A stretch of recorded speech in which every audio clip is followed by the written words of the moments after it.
Photo खींच जय जय सियाराम, नमस्ते, प्रणाम। मैं रेखा तिवारी अपने सभी भाई बहनों का स्वागत अभिनंदन करती हूँ। हमारी बहन भी आपका स्वागत करती है अपनी यूट्यूब चैनल पर।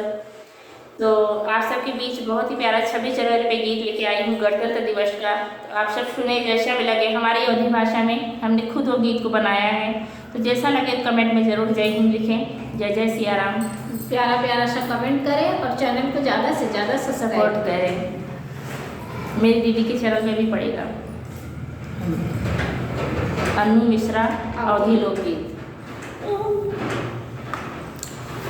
भारती माता के कैला तू नाम हो, गोदिया के वीर सलाम हो ना।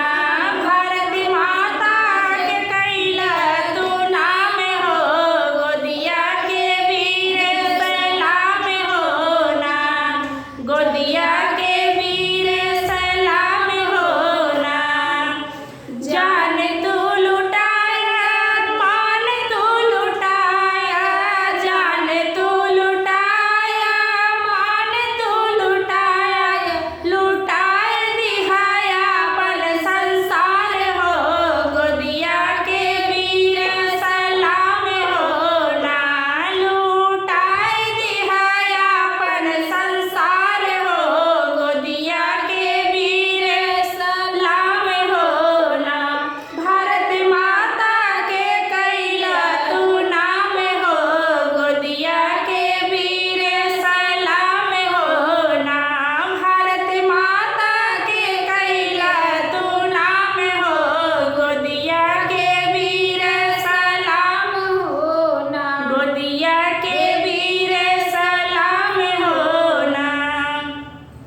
दुश्मन से लड़ के तू वतन के बचाया, दुश्मन से लड़ के तू वतन के बचाया, वतन के बचाया, वतन के बचाया।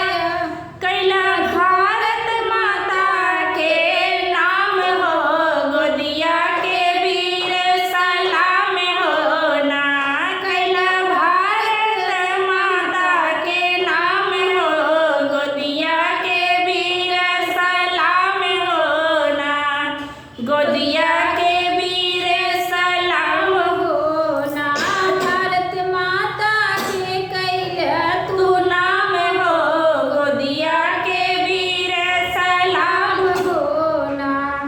तिरंगा बिना भइला खुद के कुर्बान, तिरंगा बिना भइला खुद के कुर्बान, खुद के कुर्बान, खुद के कुर्बान। गोदिया के वीर तोह के सलाम हो, लाल के सलाम हो ना।